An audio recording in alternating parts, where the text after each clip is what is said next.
Hi everybody, welcome back to Julie in the Garden. In this video, I'm going to be sowing some allium seeds. So I have onions, leeks, and shallots today. I have a whole lot of packets here. Let's see, I have these giant Musselburgh leeks.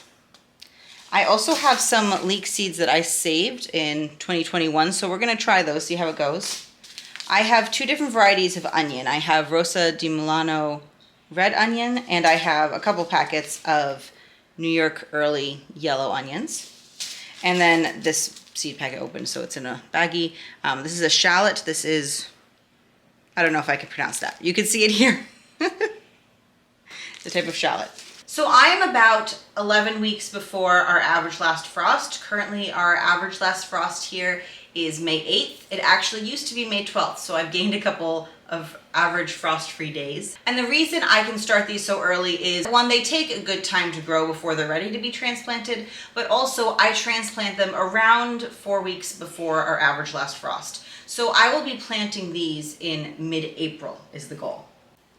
So what I will be using first is this soil. This is a potting soil from Gardener Supply. It's been pre-moistened so that it kind of holds together like that. And I like to use boiling water to moisten my soils, at least at first, because it helps kill fungus, gnats, and other things that could be in there. I'm also going to be using these cell packs today. This is just how I've done it for a couple years. I'm reusing these. These are at least a third year. These ones have been used, I believe. And they sit, let me get one of these out. They sit in here. They're a little messy, but it's just, we're going with it this year. Let's see if you can get this. This is a tray. This fits 12 of these. And you can see these have holes in the bottom. So that way I can bottom water these. So just water underneath and it will wick up the water. And that's worked really well for me. I also like to have a spray bottle because I like to spray them in. Even though the soil is pre-moistened, I think it's good to spray them in to just settle the soil and such. One more important supply is something to label with. So these are actually, I just cut these out of yogurt, a large yogurt container. We like yogurt in this house. So this, and then this is a garden marker. So you could use a regular Sharpie, and I've done that in the past. However, this is great because it doesn't come off with like water and stuff. The other one can bleed and then you can lose what it says. So this I got myself last year and it's still working fine and it works great. So something to label with, important. And then of course I have my seed packets here. So that's what I'll be using today. I'm gonna start with the onions, but before I sow them, I need to fill up my little seed capsules. Baby's a little restless on me, so you might hear him in the background. And you can see I'm pushing the soil down in here a little bit. You don't want air pockets, so I do like to push down and make sure it's firm in there.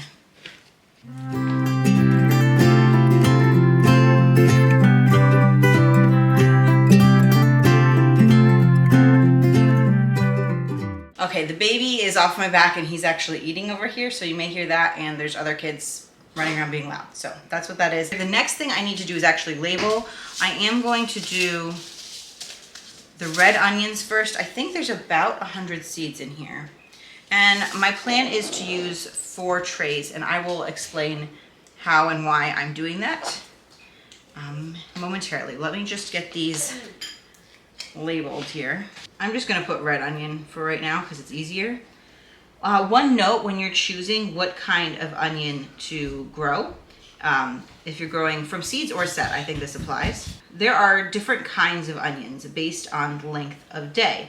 So I grow long day onions because where I live, we have really long days during the summer, and that triggers bulb growth. If you are, let's say, in the south of the United States or closer to the equator, you want a short day variety because your days will be shorter. Because they're more consistent throughout the year. We get very long summer days and very short winter days. If you're not sure, if you're kind of on a borderline, there are also, I think, intermediate day onions, so you can look at those. But the ones I have and I'm starting are long day because that is where I am and where I'm growing. So I'm starting with the red onions here, and I'm going to be sowing these in clumps, I guess. I know there's a better way of putting that. I'm following Charles Dowding has this method, and I really liked how it's worked in the past for me. So basically I'm going to put 3 to 5 seeds in each of these sowing spaces, in each of these little spots here, and I will plant them in the garden, transplant them in the garden together, and they will grow together, and they kind of push apart from each other. So they've still managed to get a decent size as I've done this. So again, there's about 100 seeds in this container. So, or in this package, there should be about 100 seeds. And so this should work out. I might have some that have a few more, and that's okay. You can also, when there's a bunch in a clump and it seems like too much, you can thin them and use them for green onions earlier in the season. This is what onion seed looks like. Relatively small, but it's not the smallest seed that I grow. The tricky part is getting just a few in each one. So this is what takes a while.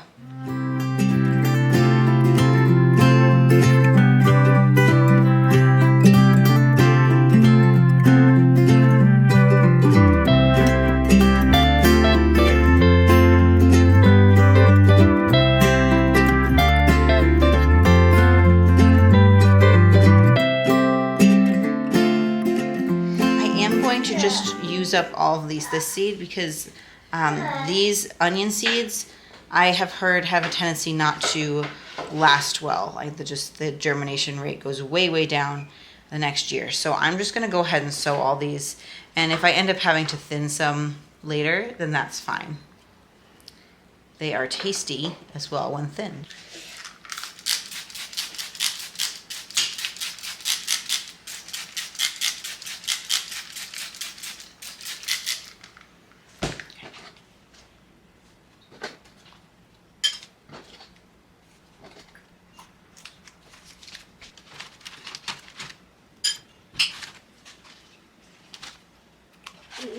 Next, we're going to do the yellow onion. So I'm going to fill up 8 of these seedling trays to fill up the rest of my big tray with onions.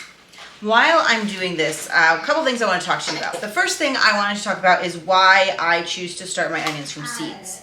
So you can grow onions from seeds or sets, which are basically like already started baby onions. So my understanding is that sets are more likely to bolt or go to seed than onions that are started from seed. So that's one reason. The other is it's just less expensive. I mean, I'm doing this every year. I'm saving things like my trays and my other inputs for starting seeds inside. And so for me, it is worth it for me to start from seed each year instead of to buy sets every year. It just feels more economical.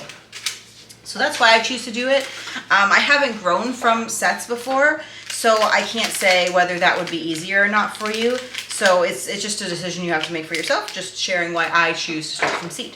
Also, you've probably noticed that I'm starting a lot more yellow onions than I am red onions, and that's because I like to use, most of the time when I'm cooking, I will use yellow onions. They're my preferred variety, and I tried to pick a kind that stores well.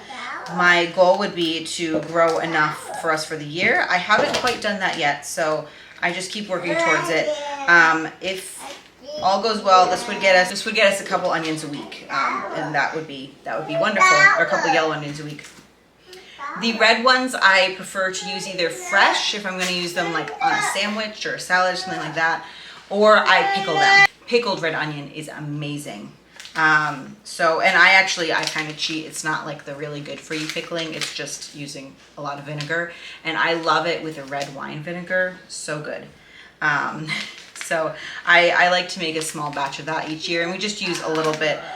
It's great on things like hamburgers, and I like to put them on fish tacos. Actually, I use both pickled red cabbage and pickled red onion on things like that. It adds like a tang to it that I really enjoy. I also just wanted to talk about the soil for a minute that I'm using. So this is a potting soil mix, and this is from Gardener Supply. I just like their products. I'm actually relatively close to where they're based. So I think I picked some of these up from the store last year. I often use seed starting mix. The main thing about seed starting mix is it's very like light and fluffy, so it's easy for seedling roots to grow into, but it doesn't have much nutrition, so I do end up adding nutrition, and because I boil with the water, I'm kind of getting rid of some of that good nutrition anyway, so I do need to add it back in as they grow, but they don't need much at first. Everything they need is in the seed itself, which is so cool.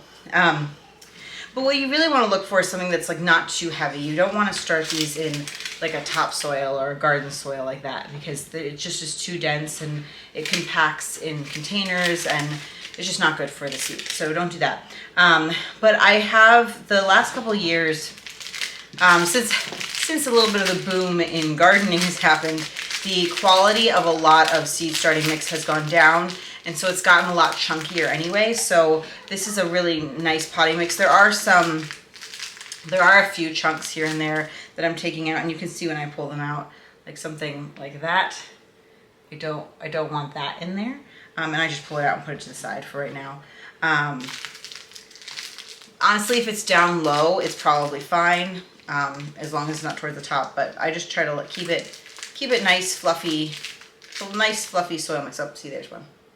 But this one actually has relatively few. The seed starting mix I was using last time actually had more than this last year. So, you know, it is what it is.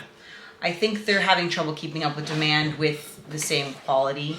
So it's kind of a bummer. Hopefully they can ramp it up and get back to it. Okay, let me finish these last few containers and then we will sow some more onions. Okay, got to make the labels again. Again, this is the yellow onion New York early. I'm just gonna put yellow onion. So 2 of these packets are from this year. And then this one is from last year, and I actually have a little bit left in it. So I am going to try it. I know it may or may not germinate well, but if I don't try it, then there's no use. So I have 8 here, so I need 8 tags.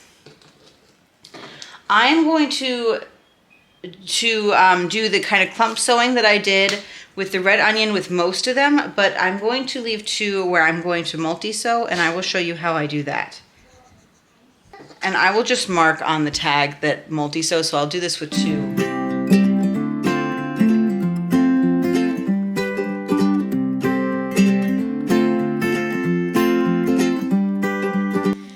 And I'm doing most of these the same way I did the red onions, where I'm going to grow them in clumps, because again, that was so much easier for me to transplant last year, and I think they did pretty well. So that's what we're mostly going with this year. I think these are supposed to be about 1/4 inch deep. I'm obviously not measuring. I just make a little hole that feels like it's the right depth based on how big the seeds are. So if the bigger the seed is, the deeper I'm going to want to put it. There are some seeds that need light to germinate. Onion is not one of them.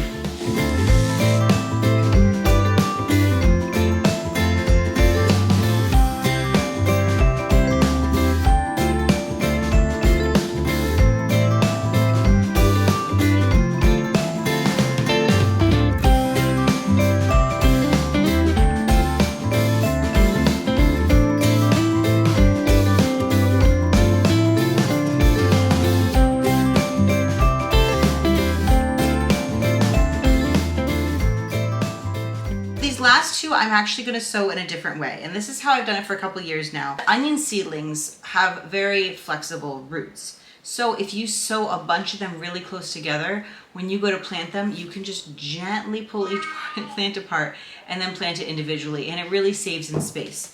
So since I have a bunch left, and I'm going to try to use up the ones from last year too, just why not, and I'm just going to put a bunch in each of these, and then when I go to plant it, what I'll do is I'll just pull apart each one individually and plant it individually. So I'm going to start by just sprinkling the older seed over, and then we'll do the newer seed.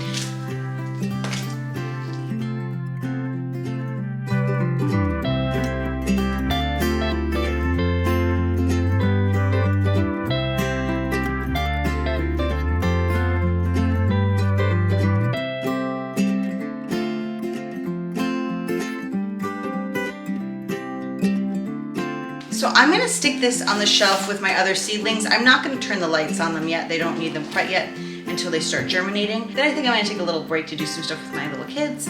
And then I'll be back hopefully this evening to do the shallots and the leeks.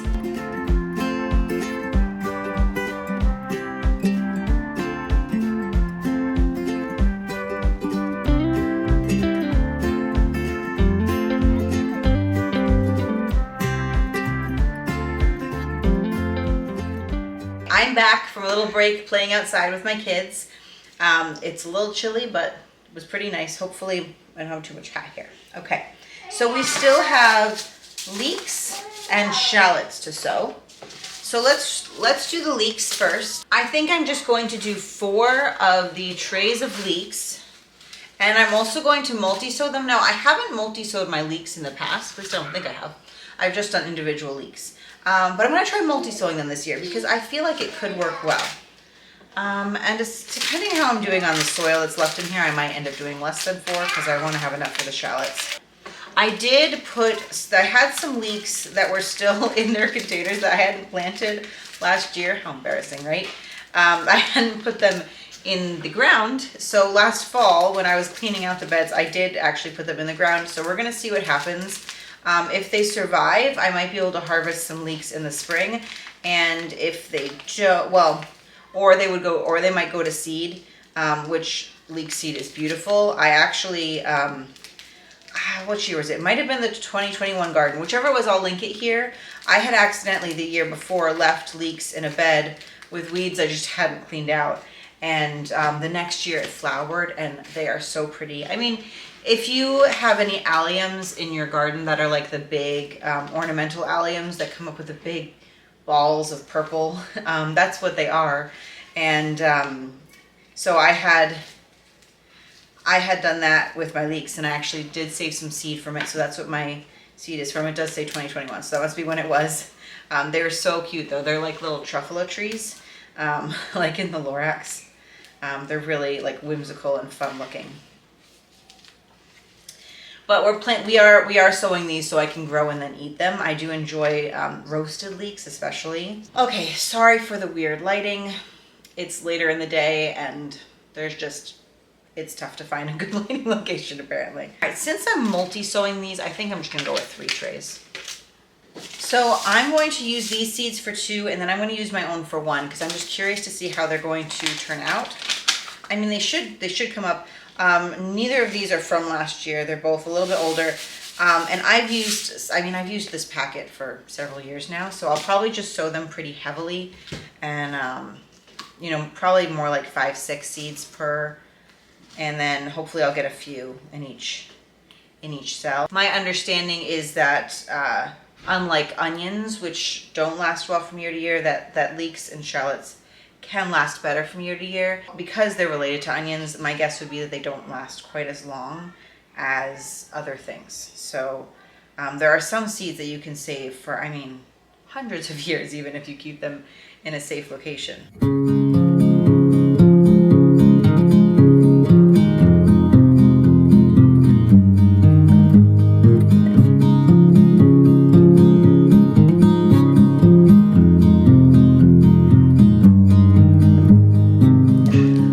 Is shallots. Now, this is my first year growing shallots, so I'm just going to tell you what I have learned from research, but I don't have experience in this yet.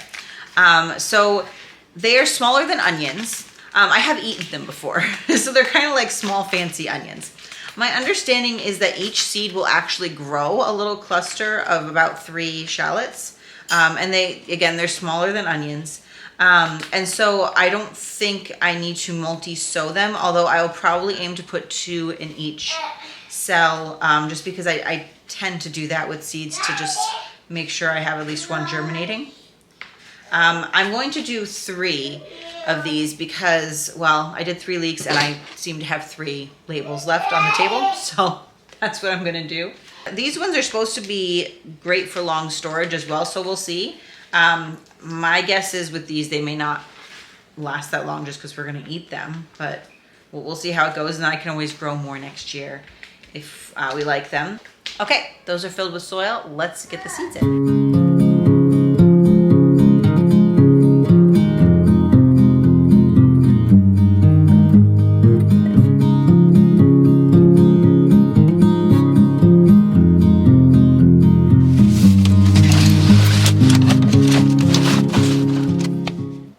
Onions, leeks, and shallots are officially sown, and the 2023 gardening season is well underway. It always feels so good to sow some seeds, to get my hands playing in the dirt.